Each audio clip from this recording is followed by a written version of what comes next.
यमराज की राजधानी का वर्णन 44 योजन बहुभिति शहर से दूर यमराज की महान नगरी पड़ती है। सभी आत्माएं धर्म दरवाजे पर खड़े पहरेदार को अपनी आगमन सूचना देती हैं। चित्रगुप्त अपने चमचमाते आसन पर विराजमान होते हैं। सब कुछ मालूम होते हुए भी वह सरावंश, ये ब्रह्मपुत्र हैं जो पूरे विश्व में चक्कर लगाते रहते हैं और दूर से ही मनुष्य चाहे किसी भी संसार में हो, उसके सारे कर्मों का ब्यौरा सूची तैयार करते रहते हैं। इनकी पत्नियां श्राविणस मनुष्य की इच्छाओं और कल्पनाओं की सूची तैयार करती हैं।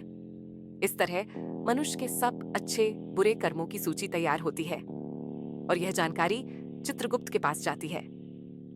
टिप्पणी प्राचीन काल में बायोचिप का ज्ञान न होने के कारण ऐसा उल्लेख करके मनुष्य को एक भ्रम में रखा गया है। अब हम यह कह सकते हैं कि बायोचिप सूक्ष्म आत्मा के साथ जुड़ी रहती है और जिसमें से पूरी जानकारी लेने के लिए केवल यमराज ही सक्षम है। उस जानकारी के आधार पर पुनर्जन्म होता है। जिन आत्माओं के अच्छे कर्म होते हैं उन्हें स्वर्ग की ओर भेजा जाता है। चित्रगुप्त द्वारा सूचित की हुई पाप आत्माओं को यमराज अपना भयानक रूप बहुत बड़े भैंसे पर विराजमान 72 हाथों में, जो कि 3-3 जोजन लंबे हैं, उनमें हथियार धारण किए हुए और कुओं की भांति लाल आंखें, एक लंबा नाक दर्शाते हुए अपने दूतों को उन्हें नरक में ले जाने को कहते हैं। 21 महान भयानक नरकों में उनको यातनाएं दी जाती हैं। इस तरह अनेक यातनाएं सहन कर मनुष्य शुद्ध आत्मा के साथ फिर दूसरा जन्म लेता है। इस नगरी के बीचों बीच यमराज का चमचमाता भव्य भवन स्थित है। ये 200 योजन लंबा और 50 योजन ऊंचा है। इसके अंदर अलौकिक सभा कक्ष है। वहां पर उपस्थित सभी अपनी ही रोशनी से जगमगाते हैं। इस भवन में पहुंचने के लिए 4 द्वार हैं। भव्य आसन के ऊपर छत्र के नीचे एक बड़े ताज से सुशोभित यमराज विराजमान होते हैं। उनकी हाजिरी में हाथ में फंदा लिए मृत्यु चित्रगुप्त कर्मों का प्रसंग करने के लिए तथा अनेक कर्मचारी आज्ञा का पालन करने के लिए उपस्थित रहते हैं। पापकर्मी जो दक्षिण द्वार से जाते हैं वह इस भवन को नहीं देख सकते। पूर्वी द्वार साधु महात्मा, देवी देवताओं को पूजने वाले, जो यात्रियों को छाया की व्यवस्था प्रदान करवाते हैं, क्रोध और लालच से वंचित, माता पिता की सेवा करने वाले, गौ, तिल, धरती का टुकड़ा आदि का दान, धार्मिक ग्रंथों का मनन अथवा सुनना, शुद्ध वृत्ति वालों की आत्माएं इस भवन में प्रवेश कर पाती हैं। उत्तर द्वार पीले संदल के वृक्षों से महकता हुआ यह रास्ता, वेदों के झांता, मेहमानों का आदर सत्कार, देवी दुर्गा को पूजने वाले, शुभ कार्य करते हुए गति प्राप्त करना, बनारस में मृत्यु योग विद्या ग्रहण करते गति पाना, दुर्घटनावश पवित्र जल में डूब जाना, दान पुण्य करने वाले इस रास्ते से सभा भवन में प्रवेश करते हैं। पश्चिम द्वार हीरे मोतियों से संपन्न सुगंधित रास्ते पर धार्मिक ग्रंथों के कथित अनुसार कार्य करना, शिव और विष्णु भगवान की पूजा करना, गायत्री मंत्र का उच्चारण, दूसरों के धन की चाहत न करना, गृहस्थ जीवन को कलंकित न करना, वचनों को निभाना, सबके सुख की चेष्टा करना, पूर्वजों के श्राद्ध करना, बुरी संगत से दूर रहना। वह अमृत को पीते हुए सभा भवन में प्रवेश करते हैं। यमराज इन सभी को आते देखकर अपने आसन से खड़े होकर सबका अभिनंदन करते हुए, सबका स्वागत करते हुए कहते हैं कि आप सब नेक आत्माओं ने अपने सत्य कर्मों से यह देवलोक प्राप्त किया है। जिनको दुर्लभ मिलने वाला मनुष्य शरीर मिला, फिर भी सत्य कर्म नहीं किए, वह नरक की भयानक आग में जलते रहेंगे। अब आप सब आत्माएं ब्रह्मलोक को प्रस्थान कीजिए। यमराज के मधुर वचन सुनकर सब उनको नमस्कार कर बाहर प्रतीक्षा कर रहे अनेकों विमानों पर अपने कर्मों के अनुसार सवार होकर ब्रह्मलोक को प्रस्थान करते हैं। वहां कुछ युग बिताने के बाद स्वर्ग के भोग भोगते हुए फिर से अच्छे परिवारों में जन्म लेते हैं। धन संपत्ति से युक्त धार्मिक ग्रंथों के झाता लोक कल्याण करते हुए अपने सत्य कर्मों के आधार पर अलौकिक सभा भवन में प्रवेश करते हैं। पापी आत्माओं का दुखदायी जन्म भगवान विष्णु बताते हैं किस तरह स्त्री पुरुष के मिलन से मनुष्य का जन्म होता है। प्रसाव के 3 दिन के अंदर पाप आत्मा का शरीर बनना शुरू हो जाता है। 1 रात में मांस का टुकड़ा, 5 रात में गोल 10वें दिन वृक्ष के फल जैसा। एक महीने में सिर, दूसरे महीने में हाथ और दूसरे हिस्से, तीसरे महीने में बाल, नाखून, हड्डी, लिंग, चौथे महीने तल पदार्थ, 5 महीने भूख प्यास, 6 महीने बच्चादानी के बाईं ओर चला जाता है। जिस्म के बाकी हिस्सों का बनना माता के खान पान पर निर्भर है। अपनी पीठ और शरीर के बीच में सिर दबा होने से यह अपने हाथ पैर हिला नहीं सकता। इस समय अलौकिक शक्ति से पिछले जन्मों में किए हुए कर्म याद आते हैं। 7वें महीने के आरंभ से उसे चेतना आनी शुरू होती है और वह गर्भशाला में हिलना शुरू करता है। ईश्वर से विनती करता है, यदि मुझे यहां से बाहर निकालोगे तो मैं सदा आपके चरणों में पड़ा रहूंगा, लेकिन यदि मेरे पाप कर्मों से मुझे सदा दुख भोगने पड़ेंगे तो मैं कभी बाहर नहीं आना चाहता। गर्भाशय में 10 महीने से पड़े हुए उसकी पीड़ाओं को देखते हुए कृपालु भगवान उसको बाहर निकालकर उसका जन्म करवाते हैं। सिर नीचे जबरदस्ती बाहर निकाला हुआ पीड़ित अपनी समस्त यादों को खोकर नए वातावरण को देखकर शिशु के रूप में घबरा कर रोता है। बचपन के दुखों को झेलता हुआ जवानी में अपनी इंद्रियों के वश बुरी आदतों में फंसा, दुर्लभता से मिले मनुष्य जीवन को यूं ही बर्बाद करके वृद्ध अवस्था में बीमारियों से घिरा मृत्यु के पश्चात फिर नरक लोक में जाता है। इस तरह बुरे कर्मों के जाल में फंसा मेरी प्रकृति से पापी कभी मुक्त नहीं होता। पापों का विवरण जो नरक में ले जाते हैं, जो बुरे कर्म करने से आनंदित होते हैं, जो शुभ कर्म करते हैं, वह यमराज के कक्ष में दक्षिण द्वार को छोड़कर बाकी 3 द्वारों से प्रवेश करते हैं। वे तारिणी नदी दक्षिण द्वार से प्रवेश करने पर ही आती है।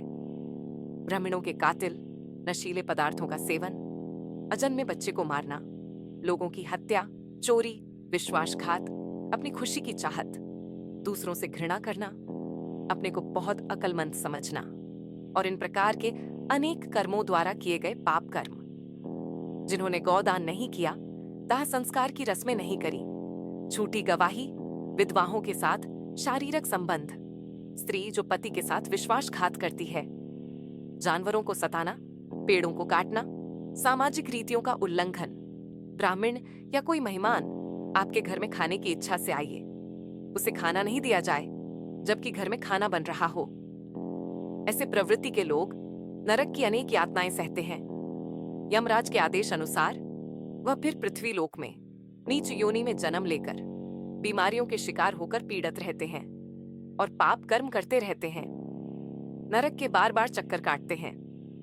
पापों की संझा और पुनर्जन्म, गौ हत्या, कुबड़ा स्त्री हत्या, पेट गिराना, बीमारियों से लिप्त अवैध संबंध, हिजड़ा दूसरों को दिए बिना मिठाई खाना, सूजी गर्दन श्राद्ध में अशुद्ध पकवान, फ्लहरी वेद, शास्त्रों का विरोध, पीलिया पुस्तक चुराना, अंधा ब्राह्मण, गौ को पैर मारना, लंगड़ा झूठ बोलना, हकलाना जहर देना, पागल खाना चुराना, चूहा सब्जी चुराना, मोर धातु चुराना, गरीबी नमक चुराना, चींटी फल, फूल, पान चुराना, जंगली बंदर जूते, कपास चुराना, भेद, बकरी शिकार करना, कसाई के घर बकरी, जहर पान करके मृत्यु, काला नाग बगल में छुरी, मुंह में राम राम ब्राह्मण, सारस मित्र को धोखा, गीत बिक्री में धोखा, उल्लू माता, पिता से झगड़ा पेट में ही मर जाना, स्त्री जो सास ससुर को गाली दे, चौंक पति को बुरा भला कहना, जो धोखे से ब्राह्मण की संपत्ति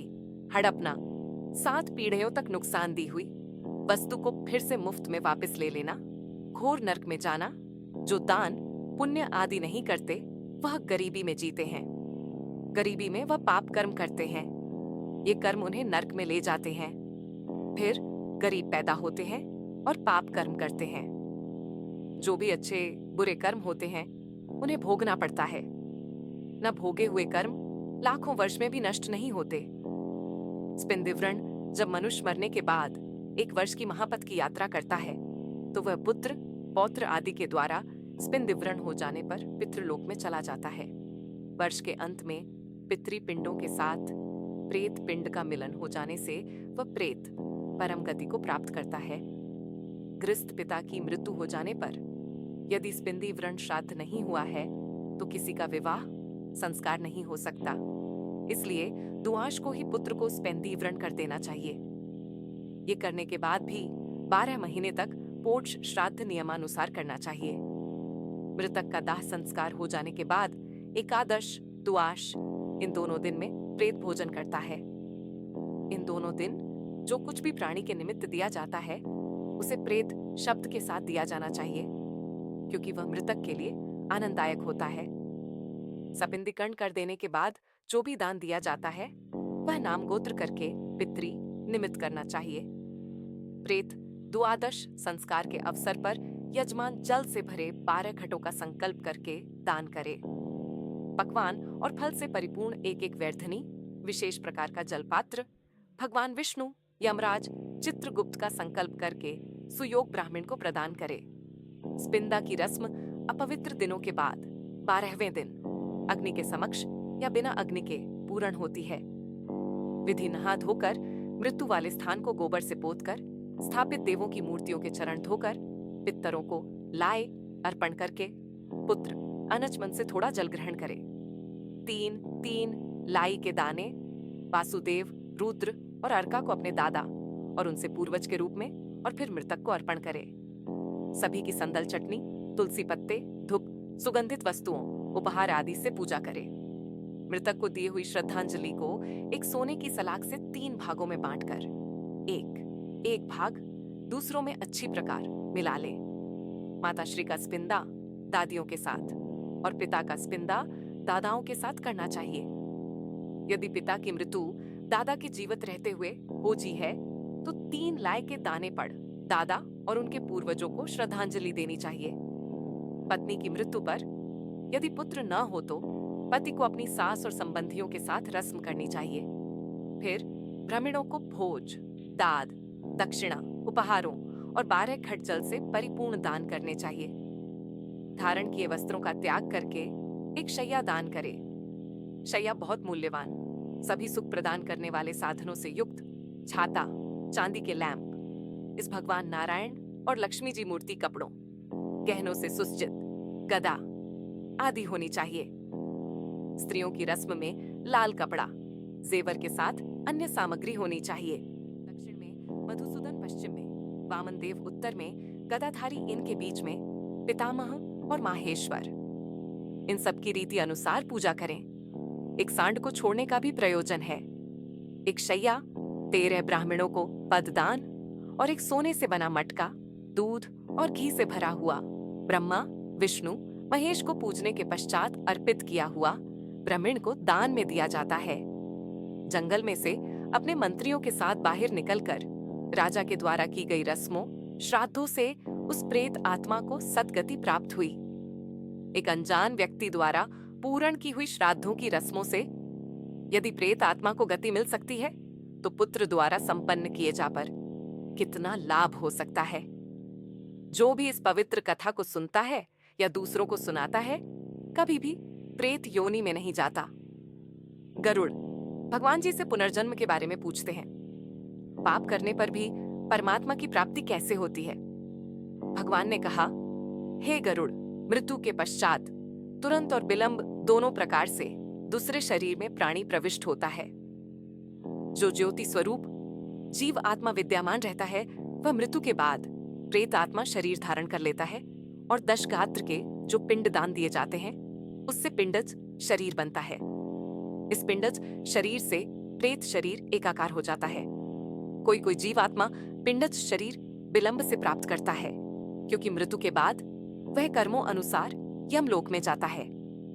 चित्रगुप्त की आज्ञा से वह वहां के नरक भोगता है। वहां की यातनाओं को झेलने के पश्चात उसे पशु, पक्षी, कीट आदि की योनि प्राप्त होती है। प्राणी जिस शरीर को ग्रहण करता है उसी शरीर में मोहवश ममता हो जाती है। शुभ कर्मों के फल भोगकर वह मुक्त हो जाता है। गरुड़ भगवान जी से जिज्ञासा करते हैं कि बहुत से पापों को करने पर भी इस संसार को पार कर प्राणी आपको कैसे प्राप्त कर सकता है? हे पक्षीराज, मनुष्य अपने अपने कर्म में रहकर संसिद्ध प्राप्त कर लेता है। सत्य कर्म, शब्दादि विषयों का त्याग कर, राग द्वेष को छोड़कर, यथा प्राप्त भोजन से संतुष्ट, मन वाणी शरीर संयमित, काम, क्रोध, लोभ, अहंकार और परिग्रह का परित्याग करके निर्भय होकर शांत हो जाता है, वह ब्रह्म स्वरूप हो जाता है। शरीर में 8 छिद्र हैं। सत्य कर्म करने वाली पुण्य आत्माओं के प्राण उनके शरीर के ऊर्ध्व छिद्रों से निकलकर परलोक जाते हैं। शब्द, स्पर्श, रूप, रस और गंध, ये 5 विषयों के अधीन रहने वाले पुरुष सदा ही दुखी रहते हैं। प्राणी का धन वैभव घर में ही छूट जाता है। मित्र और बंधु शमशान में ही छूट जाते हैं। शरीर को अग्नि ले लेता है। पाप पुण्य ही उस जीव आत्मा के साथ जाते हैं। मनुष्य अपनी योनि में जो भी दान पुण्य करता है, वह सभी जिस जिस योनि में व्यक्ति जाता है, वहां यह दान भी उपस्थित रहते हैं। देवता कभी काष्ठ और पत्थर की शिला में नहीं रहते, वह तो प्राणी के भाव में विराजमान रहते हैं। इसीलिए सद्भाव से युक्त भक्ति का आचरण करना चाहिए। इस पृथ्वी पर दान, दम और दया, ये 3 सत्य तत्व हैं। दीन तथा सज्जन ब्राह्मण को दान, अनाथ प्राणी का संस्कार, निर्जन प्रदेश में स्थित शिवलिंग की पूजा करोड़ों पुण्यों का फल प्रदान करता है। मुक्ति पाने के उपचार। गरुड़ जी भगवान श्री विष्णु जी से पूछते हैं, हे मुक्ति प्रदान करने वाले सर्वश्रेष्ठ, इस संसार में करोड़ों जीव दिन प्रतिदिन जन्मते और मरते हैं।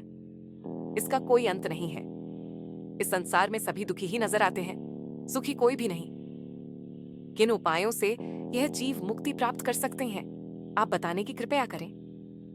भगवान विष्णु जी ने कहा, हे पक्षीराज, मनुष्य शरीर पाकर जो आत्मा की मुक्ति के बारे में नहीं सोचता, वह मनुष्य का पाप एक ब्राह्मण को वध करने से भी बड़ा है।